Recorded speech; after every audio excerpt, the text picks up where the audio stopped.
नमस्कार, मैं शीतल पी सिंह, सत्यहिंदी.com पर आपका स्वागत है। आज हम लोग वो बात कर रहे हैं जो आजकल लगभग सब उसकी बात करने लगे। लेकिन आज से करीब 20 दिन पहले मार्च के महीने में, आखिर में, जब हमने इस चुनाव की बातचीत करना शुरू किया था और सबसे पहले हमारे एक सहयोगी हैं जो द वायर और अन्य जगहों पर फ्रीलांस जर्नलिज्म करते हैं अपना, महेश कुमार जी, उनसे बातचीत हमने रिकॉर्ड की थी राजस्थान के बारे में। और उसमें पहले चरण की जो सीटें, उनमें क्या हो सकता था उसके बारे में बात की थी। उस समय तक इस चुनाव का रंग तय नहीं हुआ था और जो पुराने 2019 या 2014 से उत्पन्न संभावनाएं थी, उसके आधार पर यह समझा जा रहा था कि राजस्थान, जिसने लगातार 2 बार 2014 और 2019 में बीजेपी को 2014 में अकेले 25 में 25 सीटें दी और 2019 में 25 में से 24 सीटें बीजेपी को और एक सीट उसके सहयोगी को दी थी, यानी 25 की 25 2019 में भी सीटें दी। उसके बारे में एक धारणा थी कि राजस्थान में तो कोई लड़ाई नहीं है, चुनाव एक तरफा है। ये बात कहने की वाजिब वजह थी। जो 2019 का चुनाव था उसमें बीजेपी को अकेले करीब 60% वोट मिला था और 1-1.5% उनके सहयोगी का भी जोड़ लिया जाए तो 60% से ज्यादा वोट उनको मिल गया था। और जो कांग्रेस थी, उनके जो नियरेस्ट राइवल जो हारे वहां पर, उनको 35% भी पूरा वोट नहीं मिला था। यानी जो अंतर था वो करीब 25% का था। एक 40% का अंतर दोनों के बीच 25% यानी 40% का अंतर उसमें था। तो ये जो फर्क था, इसकी वजह से ये मान के चला जा रहा था कि राजस्थान, मान लीजिए 1-2%, 3%, 4% भी घट जाएगा, तब भी वो एक तरफा ही होगा। ये एक समझ थी जो स्वाभाविक समझ थी, इसके लिए हम किसी को दोष नहीं दे सकते। और बहुत सारे राष्ट्रीय सर्वेक्षणों में ये गलती होती हुई हमें मिली है शुरुआत की। बीच में भी कुछ ऐसे जो गैर जिम्मेदार हैं, उनमें ऐसा मिला। लेकिन अब राष्ट्रीय सर्वेक्षणों में भी और अन्य सेफोलॉजिस्ट आकलनों में ये स्वीकार किया जाने लगा है कि जो कुछ राजस्थान के बारे में पहले से चली आ रही धारणा थी और जो पिछले आंकड़ों के आधार पर धारणा थी, वो जमीन की सच्चाई नहीं है। और हमारे उस कार्यक्रम में उसकी झलक महेश कुमार से बातचीत में मिली थी। उसके बाद वहां फील्ड में एक फ्रीलांस हमारे सहयोगी हैं कपिल अग्रवाल, जब उनसे हम लोगों ने वीडियो किया तो उसे कई लाख लोगों ने देखा। उसमें तो उन्होंने ये बताया था कि शेखावटी रीजन में तो एकदम बिल्कुल दूसरी दुनिया पैदा हो चुकी है और इसके अलावा भी एक बहुत बड़े हिस्से में कुछ ऐसा घट रहा है जिसका अनुमान किसी को नहीं रहा होगा। आज चूंकि अब चुनाव आयोग के आदेश के अनुसार चुनाव का कार्यक्रम, प्रचार का कार्यक्रम 5 बजे बंद हो चुका है, तो हम आज की बातचीत को अब जो सर्वेक्षण ऑलरेडी पब्लिक डोमेन में है उनके आधार पर, और हमारे इन मित्रों ने जो फील्ड पे भ्रमण के दौरान, ये लोग लगातार फील्ड में रहे हैं दोनों लोग, तो इन लोगों का जो अनुभव है उसके आधार पर हम लोग आज की बातचीत करने जा रहे हैं राजस्थान को तीसरी बार मेरे कार्यक्रम में। और इन लोगों से आपको पहले मुखातिब कराते हैं। मिलिए हमारे दोनों दोस्तों से, महेश चौधरी और कपिल अग्रवाल। ये दोनों लोग उपलब्ध हैं। ये दोनों लोग लगातार तब से फील्ड में है जब से और पहले भी रहे हैं, विधानसभा चुनाव में भी थे और लोकसभा चुनाव में भी है, वहीं के हैं। उस जमीन को और उसमें होने वाले परिवर्तनों को रोज अपनी आंखों से देख रहे हैं, अपने कानों से सुन रहे हैं और लोगों से बातचीत से उसको पुख्ता कर रहे हैं। तो इन लोगों से बातचीत करते हैं।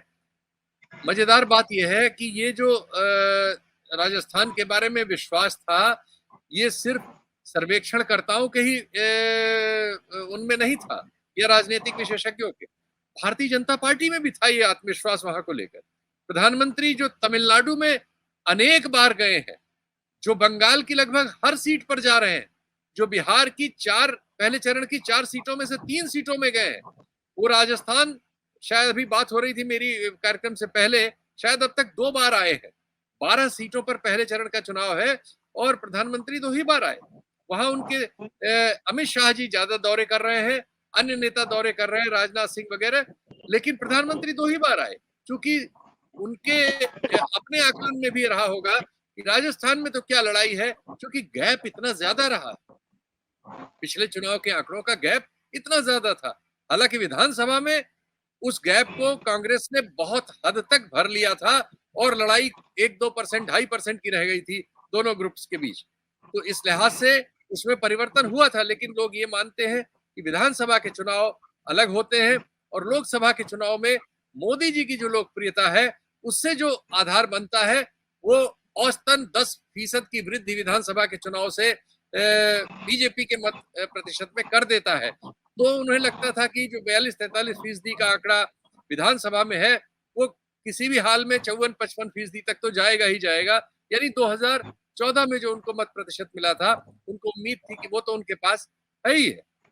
लेकिन परिस्थितियों ने अब जो नए आकलन आए हैं उनके अनुसार ये स्थिति बदल दी है और लगभग सब कह रहे हैं कि अब इन दोनों ग्रुप्स के बीच जो नए सर्वेक्षण आ रहे हैं, आज इंडिया टुडे में भी इस पर कार्यक्रम हो रहा है, अन्य जगहों पर हो रहा है, उसमें अब कोई ये सब कहने की हालत में नहीं है कि दोनों ग्रुप्स में जो फर्क है वो कितना बड़ा है, बल्कि नई सूचनाएं सामने आई हैं, नए तरह का गठजोड़ दिख रहा है। ऐसा लग रहा है कि समाज में कुछ मुद्दों पर काफी नाराजगी है, जैसे किसान आंदोलन है, महंगाई है, बेरोजगारी है और ये जो सेना में अग्निवीर का मुद्दा है, इसने राजस्थान के एक बड़ी आबादी को प्रभावित किया है। एक और मुद्दे ने प्रभावित किया हुआ लगता है, वो है संविधान का मुद्दा। क्योंकि ये कई बीजेपी के सांसदों ने कहा कि वो संविधान में परिवर्तन करेंगे, इसलिए 100 सीटें चाहते हैं।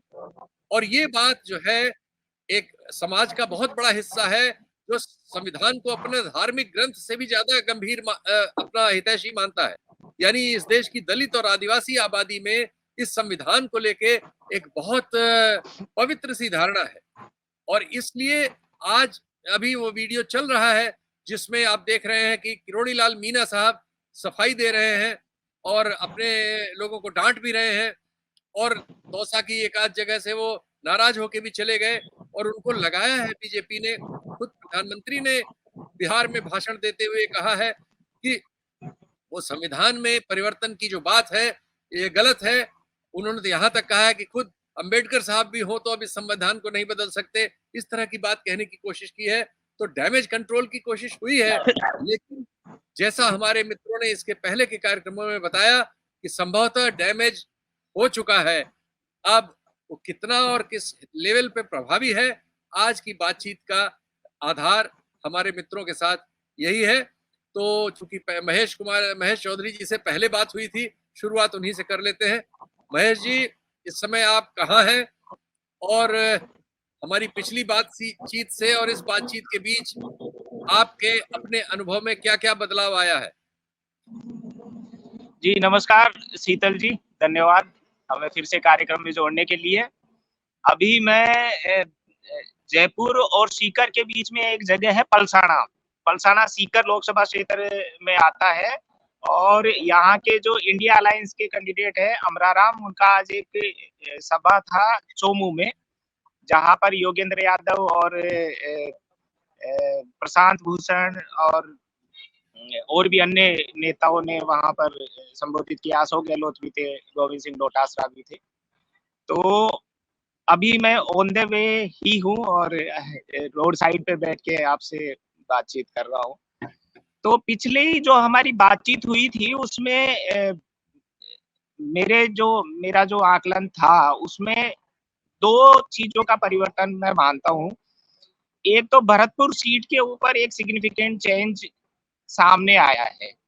भरतपुर सीट पे बहुत क्लियर नहीं था कि रामस्वरूप कोहली और संजना जाटव जो है सबसे युवा कैंडिडेट है, 25 साल 10 महीने उनकी उम्र है, तो उनके बीच बहुत कुछ क्लियर दिख नहीं रहा था।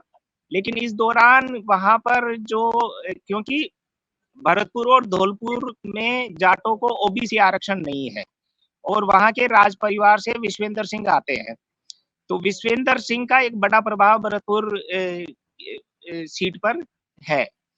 और इस दौरान कुछ महापंचायतें हुई है और उन्होंने आरक्षण की बात को लेकर के गंगा जल उठा करके कस्में दिलाने के कुछ कार्यक्रम भरतपुर में हुए हैं, जिसमें एक कहा कि गंगा जल उठा करके आप कसम खाइए कि आप बीजेपी को वोट नहीं करेंगे। इस तरीके का एक मजबूत कैंपेन इस दौरान वहां पर चला है और उससे भरतपुर की सीट पर जो है बीजेपी को एक गंभीर चुनौती का सामना करना पड़ रहा है, जो उस वक्त तक इतना क्लियर नहीं था। भरतपुर सीट कांटे की टक्कर लग रही थी। कैंडिडेट है महेश जी का कनेक्शन थोड़ा सा वो रोड साइड। हाँ, बोलिए बोलिए महेश जी, आ गए जी। जी। तो संजना जाटव यंग कैंडिडेट है और साथ में विश्वेंद्र सिंह का पूरा जोर लगाना और फिर ये गंगा जल उठा करके कस्में खाने का जो कार्यक्रम है, इसने बहुत ज्यादा डैमेज किया है। एक परिवर्तन भरतपुर सीट पे अचानक से पिछले 10 दिनों में ये उभरा है। बाकी सीटों के ऊपर जो हमने बात करी थी, कमोबेश वही स्थितियां बाकी सीटों के ऊपर चली है। और एक हमारी बातचीत का एक जो मेरा भी एक कंसर्न था कि बीजेपी सिंगल एजेंडा पे चुनाव लड़ती है। जैसे पिछले चुनाव में पुलवामा एक ऐसा एजेंडा था जिसके सामने सारी बातें फीकी हो गई थी। इस बार बीजेपी के पास अभी तक ऐसा कोई एजेंडा है नहीं जिस एक एक पॉइंट पे बीजेपी को वोट किया जाए। जैसे 14 के चुनाव में गुजरात का मॉडल था, मोदी जी थे। अभी ऐसा कोई भी मॉडल अभी बीजेपी सामने नहीं रख पाई है। तो क्या मोदी जी के अपने नाम पर जो समर्थन मिलता है वो उस तरह से दिख रहा है आपको कि नहीं दिख रहा है? नहीं, मोदी फैक्टर नहीं है। भले ही चुनाव परिणामों के बाद में या इस दौरान लोग अपने हिसाब से उन नतीजों को डिस्क्राइब करने के लिए कहे, लेकिन ग्राउंड पे मोदी फैक्टर नहीं है, क्योंकि मोदी फैक्टर एक होता है कि चार्म होता है एक लीडर का। 10 साल में उस पे बहुत सारे सवाल बनते हैं, बहुत सारे एप्रीहेंशंस होते हैं। इवन ये भी देखा जा रहा है कि बीजेपी का जो कार्यकर्ता बहुत वोकल होकर के बहुत अग्रेसिव कैंपेन करता है, वो इस बार बहुत साइलेंट है, ग्राउंड पर बहुत साइलेंट है। ये भी रामनवमी के ऊपर भी ये कंसर्न्स जताए जा रहे थे कि पता नहीं रामनवमी पे क्या हो सकता है, लेकिन ऐसा कोई अग्रेशन जमीन पर किसी ने नहीं दिखाया। पूरे राजस्थान में या पूरे देश से भी ऐसी कोई खबरें नहीं आई। तो बीजेपी का वर्कर इतना साइलेंट और इतना पेसिव तरीके से कभी काम नहीं करता है। वो एक बड़ा अलग तरीके का एक पहलू है। तो मोदी फैक्टर का भी चार्म जो है, लोग सवाल अब बीजेपी का कार्यकर्ता डिफेंस में आ गया है। पहले मोदी नहीं तो कौन, इस तरीके की बातें थी, लेकिन अब वो डिफेंस करता है कि नहीं देखो 10 साल इतना समय लगता है, उनकी भी इतनी सरकारें, उस तरीके के बहुत सारे डिफेंस आते हैं। और जैसे आज मैं कुछ दूरी एक बस में सफर कर रहा था और वहां पर यूं ही बातचीत चालू हो गई। वहां पर मैं मैं थोड़ा सा यूं बोल रहा था मोदी जी की तरफ से कि भाई मोदी जी ने इतना काम किया है, इस तरीके का मैं सवाल पूछने के नजरिए से उनको अंदर से बात बुलवाने के नजरिए से बातचीत कर रहा था। उनको ये लगा कि मैं मोदी समर्थक हूँ, तो वो मेरे ऊपर सवालों की झड़ी लेके टूट पड़े। मतलब इतने सवाल दागे उन्होंने, क्या किया है क्या नहीं किया। और पूरी बस, ऐसा नहीं कि भाई कोई उसमें उसमें कोई एक विशेष वर्ग के लोग थे या सेलेक्टिव लोग थे या कोई पार्टी के, वो रैंडम बस थी, उसमें कोई ऐसा कोई वो नहीं था।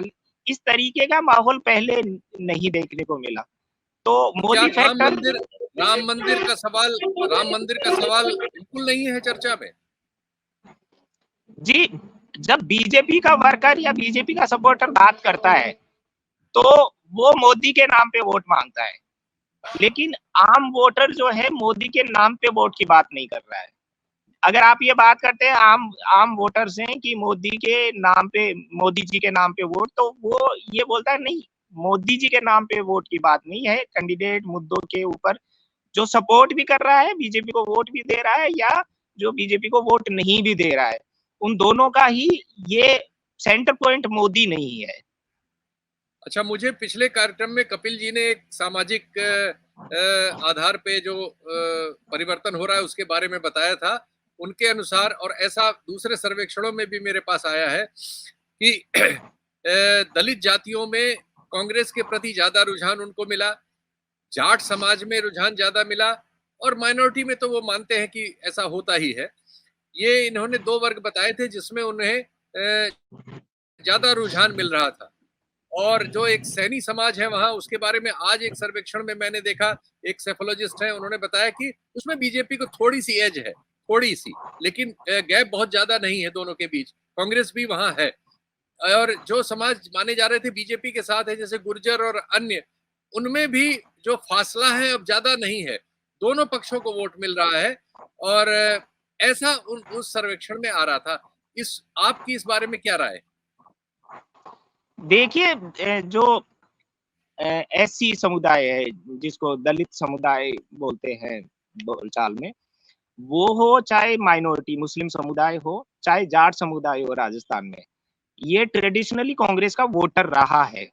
और जाट समुदाय का जैसे मैंने बताया था कि एक बार छिटका था क्योंकि परशुराम मदेरणा को सीएम नहीं बनाया और वाजपेयी जी ने जाटों को ओबीसी रिजर्वेशन दिया राजस्थान में। फिर वसुंधरा राजे जाटों की बहू बन करके, जाटों की बहू गुजरों की समधन और राजपूतों की बेटी बन के 2003 में जब कैंपेन में आई, तो 2003 में पहली बार जाट वोटर बीजेपी की तरफ गया था, जो 2023 में विधानसभा चुनाव में क्लियरली देख सकते हैं कि वो कांग्रेस की तरफ वापस लौट आया।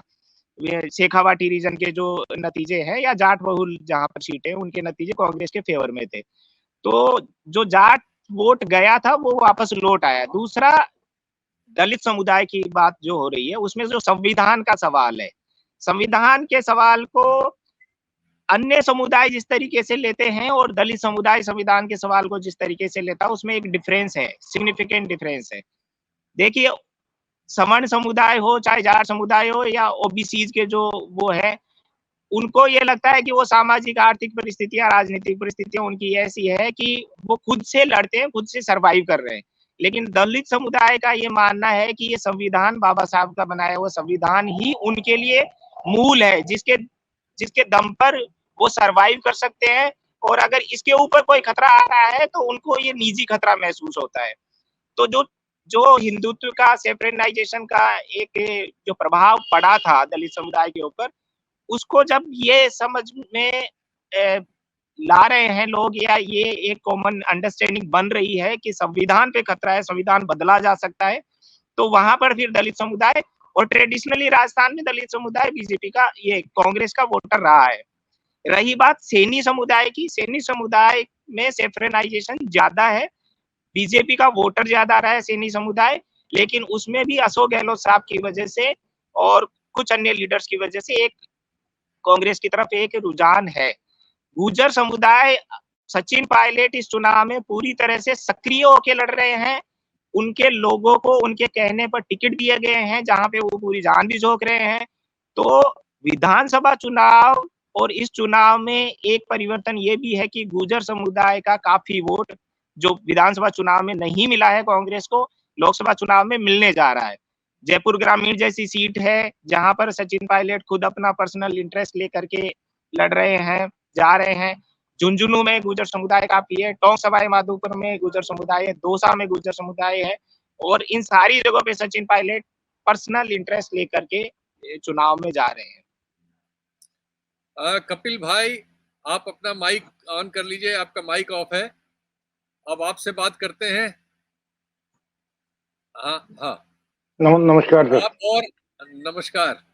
तो ये आपने हम लोगों की बातें तो सुनी ली, आपकी पिछली बातचीत का भी हमने उपयोग कर लिया। इसमें आप नया क्या जोड़ेंगे? आपने इस दौरे में जो विधानसभा के बाद लोकसभा के दौरान किया है, क्या क्या फर्क आप देख रहे हैं? विधानसभा के चुनाव में क्या परिस्थिति थी और अब क्या परिस्थिति है? सर, अभी आपने बोला सैनी समुदाय के बारे में, तो मैं आपकी बात से सहमत नहीं हूँ। सैनी समुदाय हमारी साइड में पूरा का पूरा कांग्रेस में जा रहा है। अच्छा, मतलब उनके दिमाग में एक ही बात है, वो अशोक गहलोत के लिए वोट कर रहे हैं।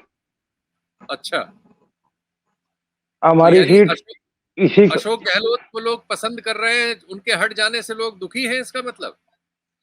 हाँ, उनका समुदाय उनके हट जाने से बहुत दुखी है। अच्छा अच्छा अच्छा। और साथ में गुर्जर समुदाय सचिन पायलट के कारण आ गया अच्छा, कांग्रेस के पक्ष में। अच्छा, तो जाट डोमिनेंट कास्ट है इधर, ठीक। क्योंकि बीजेपी ने जाटों को कोई विशेष महत्व अभी सीएम बने तब नहीं दिया, कोई प्रदेश अध्यक्ष इनको नहीं दिया।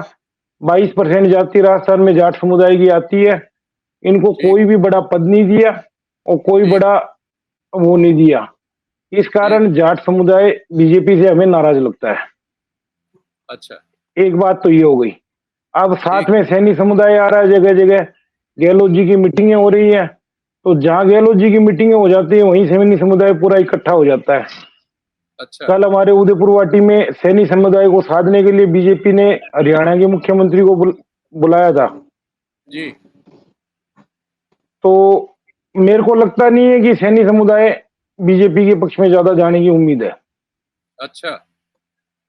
हाँ, आज जो आपके हिसाब दलित से समुदाय पे जाट समुदाय भी, हाँ जी जी बताएं। दलित समुदाय पे अभी महेश जी बोल रहे थे, मेरे को ये बात एग्जैक्ट लगती है।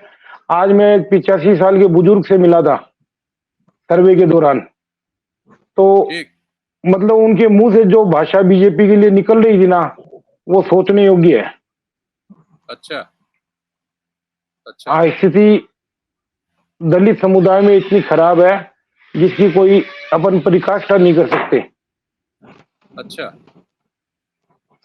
Yes sir. तो आपको आपसे मैं अगर ये पूछूं, चूंकि विधानसभा चुनाव पूरा आपने कवर किया था और हमारी आपकी लगातार बात हो रही थी, कांग्रेस की हालत विधानसभा में जैसी थी, क्या लोकसभा में उससे बेहतर हुई है या उसी के बराबर है या उससे कम है, आपके अनुसार क्या? सर, कहीं उससे बेहतर भी हुई है, कहीं कमजोर भी हुई है। अलग अलग जैसे कहाँ एरिया कहाँ का आपको अलग लगता है अलग कमजोर? कमजोरी विधानसभा के हिसाब से कहीं कहीं मेरे को लगता है हल्की फुल्की कमजोर हुई है, और वैसे कोई ज्यादा कमजोरी है नहीं, मजबूती भी कहीं कहीं देखने को मिल रही है। अच्छा। 12 सीटों के चुनाव है। जी जी। हेलो, आवाज आ रही जी है सर? बताएं बताएं, बोलिए। आ रही बोलिए। अब हमारे चूरू में बीजेपी का टिकट राहुल का, सारी चिंगारी तो वहीं से लगी है, क्योंकि हमारे डोमिनेंट कास्ट जाट ही है राजस्थान में, और वसुंधरा राजे को बीजेपी ने नेगलेक्ट किया है ना, पीछे किया है बैकफुट पे, उसके बाद में जाट पूरी तरह नाराज है बीजेपी से। इनका कोई बड़ा लीडर बीजेपी में इस टाइम पे है नहीं, जिसके कारण और ज्यादा नाराजगी है। आपका एक ये फैक्टर भी इसमें काम करता है, अग्निवीर योजना वाला, क्योंकि जो बच्चे उस टाइम पे लगे थे वो घराने को हो गए हैं, तो उसमें भी बड़ी प्रॉब्लम देखने को मिल रही है। अच्छा। तो आपको अब ये आपसे अगर पूछा जाए कि इस चुनाव में आप क्या ये उम्मीद करते हैं कि कांग्रेस का खाता खुलेगा, चूंकि पिछले 2 चुनाव में उसका खाता नहीं खुला था लोकसभा में, आप क्या खाता उसका खुल सकता है कि नहीं खुलेगा? सर, ग्राउंड पे जाने के बाद जो प्रदर्शन कांग्रेस का होने की उम्मीद नहीं थी, उससे अच्छा प्रदर्शन होने की उम्मीद मुझे लगती है। 12 सीटों के अपने यहाँ चुनाव हो रहे हैं अभी, और अभी 12 सीटों के? हाँ, 12 सीटों की चुनाव है। इसमें पहली सीट श्रीगंगानगर है, वहां कांटे की लड़ाई बनी हुई है, दोनों पार्टियां कांटे की लड़ाई लड़ रही है, और रिजल्ट तो एन वक्त पे पता लगेगा क्या होंगे, चौंकाने वाले नतीजे होंगे। ठीक। दूसरी सीट अपनी बीकानेर की, वहां थोड़ी सी लड़ाई कम ज्यादा की है, उसमें कोई ज्यादा वो नहीं है। तीसरी सीट अपनी चूरू की, चूरू में वही बात है जो अपन ने पहले बताई थी, वहां कोई चेंजेस मुझे लगा नहीं। ठीक है। झुंझुनू में भी वही बात चलेगी, कांटे की लड़ाई है। सीकर में अमराराम जी बहुत मजबूती से अपना पक्ष रख रहे हैं। दूसरी बात सीकर में ये है, वहां बाबा जी का थोड़ा सा विरोध है, क्योंकि 10 साल से वो वहां एमपी है और पब्लिक के बीच में कम गए हैं। आज चौमू में सभाई भाई साहब देख के आए हैं। और इसके बाद आते हैं अपन नागौर, हनुमान बेनीवाल चुनाव लड़ रहे हैं, और बहुत मजबूती से चुनाव लड़ रहे हैं। अगली सीट आती है अलवर। अलवर में बसपा से तैयब हुसैन के बेटे हैं फजल हुसैन, वो भी चुनाव लड़ रहे हैं। तो वहां मेव जाति और SC ST का बड़ा वोट है, तो अगर ये साधने की कोशिश करते हैं तो चुनाव के रिजल्ट अलग होंगे। ठीक। अब जयपुर ग्रामीण की भाई साहब ने बता ही दिया, स्थिति अलग टाइप की है। जयपुर शहर में कोई लड़ाई मुझे लगती नहीं है। ठीक। दौसा सीट, दौसा में बहुत कांटे की लड़ाई है। वही बात है, संविधान वाली, SC ST का वोट ज्यादा है, तो वो किधर जाता है किधर नहीं जाता वो देखने को मिलेगा। लड़ाई बहुत कांटे की है। ठीक। अब आते हैं अपन करौली धौलपुर जी। करौली धौलपुर में 4 सीट कांग्रेस के पास है, विधानसभा की 4 बीजेपी के पास है। ठीक। और कांटे का मुकाबला इस सीट में भी देखने को मिल रहा है। भरतपुर 12वीं सीट है, इसमें 5 सीट बीजेपी के पास है। यहाँ संजना जाटव चुनाव लड़ रही है कांग्रेस से। यहाँ 3.5 लाख वोट जाटव के हैं और कोहली के 17,000 वोट है। साथ में जाट बहुत संख्या में है यहाँ, तो इस सीट पे भी बड़ी लड़ाई देखने को अपने को मिल सकती है। बहुत धन्यवाद मित्रों, आप लोगों से बातचीत से अब एक नजरिया हमारे दर्शकों को मिल गया होगा, क्योंकि आप दोनों लोग फील्ड पे हैं। जो सामाजिक वहाँ परिस्थितियां हैं, उनमें जो कुछ नया हो रहा है, वो हमारे मित्रों ने उसकी तस्दीक की। कुछ बताना चाह रहे हैं महेश जी, कृपया बताएं। मैं शीतल जी, ये जो सारे विश्लेषण है उसके साथ में एक बात जरूर जोड़ना चाहता हूँ, क्योंकि दरअसल होता यह है कि विश्लेषण, माहौल, नैरेटिव और इलेक्शन कैंपेन बंद होने तक, आज शाम 5 बजे तक जो हुआ, जितना काम हुआ है, उसके बराबर महत्वपूर्ण काम अगले 2 दिन का है। और 2 दिन का काम ये होता है कि लास्ट माइल अप्रोच आप कितना कर पाते हो, वोटर को घर से ला करके वोट डलवाना, और जहां पर आपका अलायंस है वहां सिंपल समझाना, ये एक बड़ा चैलेंजिंग होता है। तो ये काम करने में इंडिया अलायंस कितना सफल हो पाता है, इस बात पर ये सारी बातें निर्भर करेगी, क्योंकि बीजेपी का चुनावी मशीनरी जो है वो अनबीटेबल है, वो बहुत जबरदस्त है। आप और हम, जैसे मैं दिल्ली में कुछ साथियों से बात कर रहा था कि आप वोट देने जा रहे हैं क्या, तो बहुत क्लियरली जो साथी ऐसे हैं जो बीजेपी के वोटर है या सपोर्टर है, उनको उनके क्षेत्र से 10-10 लोग संपर्क कर चुके कि वोट देने आना है, इस तरीके से आना है, यहाँ से आना है, ये साधन, ये व्यवस्था होगी। लेकिन जिनका बहुत क्लियर सा ये है ना कि ये बीजेपी को वोट नहीं देंगे, उनको वहां के बूथ से या किसी ने कोई फोन नहीं किया, और वो लोग अपने से वॉलेंटियरली जाकर के वोट करेंगे। तो विपक्ष जो चुनाव लड़ रहा है वो संसाधनों के हिसाब से बेहद कमजोर चुनाव लड़ता है विपक्ष, और ये लास्ट माइल जो रीच है ना, वो विपक्ष करने में उतना सक्षम नहीं है जितना बीजेपी सक्षम है। तो इन नतीजों को अंतिम नतीजों में तब्दील होने में इस बात का बहुत महत्व होगा कि उस वोटर को पोलिंग स्टेशन पे ला करके वोट करवाना और सही जगह वोट करवाना, ये कितना हो पाता है, ये देखने के बाद ही नतीजे इस तरीके से सामने आएंगे। कुछ कपिल भी कह रहे हैं। हाँ कपिल भाई, आप भी कुछ कह रहे हैं। सर मैं इनकी बात से बिल्कुल सहमत नहीं हूँ। अच्छा। जो कांग्रेस का वोटर है, कांग्रेस इंडिया गठबंधन का वोटर है, हाँ। वो इतना फास्ट है इस टाइम पे। और फिर जाट तो आपको पता है कितना डोमिनेंट होता है, वो लोगों में वोट डलवाता है, या उनका वोट डलवाने की तो किसी को जरूरत ही नहीं है। ठीक। साथ में अल्पसंख्यक है, SC ST है, तो इनको कहने की जरूरत नहीं होती। इनकी पोलिंग फास्ट भी होती है और ज्यादा भी होती है। अच्छा। चलिए, दोनों मित्रों के 2 अनुभव इस प्रोग्राम को संवर्धित कर रहे हैं, और आपके समय के लिए बहुत बहुत धन्यवाद। ये हमारे दर्शकों के लिए एक ताजी सूचना, अब जब पहले चरण का चुनाव प्रचार खत्म हो चुका है और लास्ट माइल अप्रोच पर सारे दल काम कर रहे हैं, जिससे वो परसों अपने मतदाताओं को मतपेटी तक पहुंचाएं, तो वो देखा जाता है। काउंटिंग तो बहुत देर में है, तो आपको इसके बाद के नज़ारे दूसरे स्टेट्स के भी दिखाएंगे। एक चरण का चुनाव भी 26 को राजस्थान में और है, 26 को ही है ना अगले चरण का? हाँ, जी, तो 26 जल्दी ही 26 को। उसकी भी हम लोग आप लोगों के साथ बातचीत करेंगे। बहुत बहुत धन्यवाद, बहुत बहुत धन्यवाद, नमस्कार। धन्यवाद, धन्यवाद।